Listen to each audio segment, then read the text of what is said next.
நான் காலேஜ் போறப்போ 18 வயசு, 19 வயசுல இந்த மாரி வண்டி வாங்கணும்னு ஆசைப்பட்டேன். பட் அப்ப இருந்த குடும்ப கஷ்டத்துல எங்கள கடன் வாங்கி தான் படிக்க வச்சாங்க. அதனால அப்போலாம் எது ஆசைப்பட்டாலும் என் வீட்ல நான் அத சொல்லவே மாட்டேன். இன்னைக்கு லிட்டரலி 15 வருஷம் கழிச்சு நான் ஆசைப்பட்ட மாதிரியே ஒரு பைக்க வாங்கியிருக்கேன். அண்ட் இதோட முதல் வண்டி கிடையாது. முதல் பைக் நான் முதல்ல வேலைக்கு போறப்போ 23 வயசுல என் அப்பா, அம்மா வாங்கி குடுத்தாங்க. இப்ப நான் எங்க போனாலும் ஃபேமிலியோட கார்ல தான் போறேன். பைக்குக்கு அவசியமே இல்ல. 20 வயசுல ஸ்போர்ட்ஸ் பைக் வாங்குற ஆசை இருந்துச்சு. ஆனா காசு இல்ல. இப்போ 30 வயசுல ஆசையும் இருக்கு. காசும் இருக்கு. ஆனா, அவசியம் இல்லாம போயிருச்சு பாருங்க. இப்போ நான் இந்த பைக் வாங்கியிருக்கிறது கூட முழுக்க முழுக்க பிசினஸ் பர்ப்பஸ்க்காக கன்டென்ட்க்கு யூஸ் ஆகும்னு தான். என்னடா வழக்கமா இந்த மாரி துணிய உருவுனா பைக் தான் இருக்கும், இல்ல கார் இருக்கும். ஆனா, இங்க அட்டைப்பெட்டி இருக்குன்னு பார்க்குறீங்கல்ல. எத்தனையோ ப்ராடக்ட்ஸ வாங்கி, அன்பாக்ஸ் பண்ணி, அத யூஸ் பண்ணி ஜென்யூன் ரிவ்யூ குடுத்து காசு சம்பாரிச்சுட்டு இருக்கேன். அதனால இந்த பைக்கையும் அன்பாக்ஸ் பண்ணணும்னு ஆசைப்பட்டேன். ஸோ ஃபேக்ட்ரிலேருந்து எப்படி வண்டி வருமோ, அதே மாரி எனக்கு ரீபேக் பண்ணி குடுங்கன்னு கேட்டேன். ஸோ அவங்களே ஆல்ரெடி அன்பாக்ஸ் பண்ணி, வாட்டர் வாஷ் பண்ணி, நம்பர் பிளேட்டும் மாட்டிட்டு, திருப்பி எல்லாத்தையும் பக்காவா எனக்காக திருப்பி பேக் பண்ணி குடுத்துருக்காங்க. ஸோ பல்லாவரம் கோர்ஸா ஷோரூம்க்கு இந்த இடத்துல நான் ஒரு தேங்க்ஸ் சொல்லிக்கிறேன்.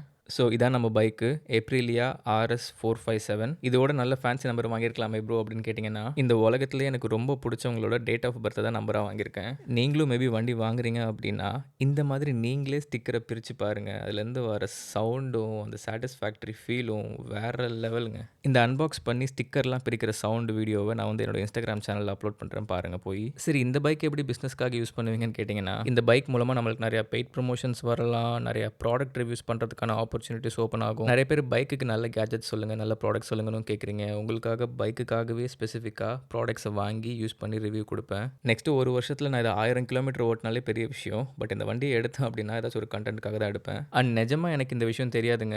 டெலிவரி எடுக்கும் போதே ஹெல்மெட் கொடுப்பாங்க அப்படின்னு. நான் என் அப்பா அம்மா வாங்கி கொடுத்த ஹெல்மெட்டை ஞாபகார்த்தமாக எடுத்துகிட்டு போயிருந்தேன். பட் இந்த பைக் மாடலுக்கு 9000 ருபீஸ் ஹெல்மெட்டு காம்ப்ளிமெண்ட்ரியாக வரும் போல இருக்கு as per government rules. But அதை தூக்கி அப்படியே ஓரமாக வச்சுட்டு சொந்த உழைப்பில் வாங்கின பைக்கில் ஏறி உட்காந்து அப்பா அம்மா வாங்கி கொடுத்த ஹெல்மெட்டை போட்டுக்கிட்டு போகிறதுல இருக்க சந்தோஷம் அப்பா அம்மா கிட்ட அடம் பிடிச்சி வாங்குற வண்டியில் கண்டிப்பாக இருக்காதுங்க. என்னதான் ஆசைக்குன்னு ஸ்போர்ட்ஸ் பைக் வாங்கியிருந்தாலும் வீட்டில் என்னோட ஒய்ஃப் 2 குழந்தைங்க எனக்காக வெயிட் பண்ணிட்டு இருப்பாங்க. என் அப்பா அம்மாக்காச்சும் நாங்கள் மொத்தம் 3 பசங்க. ஆனால் என்னை விட்டால் என் ஒய்ஃப்க்கும் குழந்தைங்களுக்கும் யாரும் இல்லைங்க.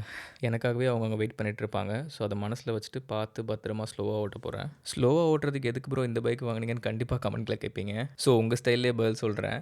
இவ்வளோ அழகான பைக்கை வாங்கிட்டு வேகமாக போனால் யார் கண்ணுக்காச்சும் பைக்கு தெரியுமா? அண்ட் நான் வீட்டுக்கு போகிற வழியில் அத்தனை பேர் பைக்கை பார்த்தாங்க. காரணம் நான் ஸ்லோவாக ஓடினால தான். அண்ட் வீட்டுக்கு வந்து யாருக்கும் டிஸ்டர்பன்ஸ் இல்லாமல் என்னோட கார் பார்க்கிங்லேயே நான் பைக்கை விட்டுக்கிட்டேன். அண்ட் நானுமே கொஞ்சம் நேரம் பைக்கை பார்த்து ரசிச்சுட்டு பாய் சொல்லிவிட்டு வீட்டுக்கு வந்துட்டேன்.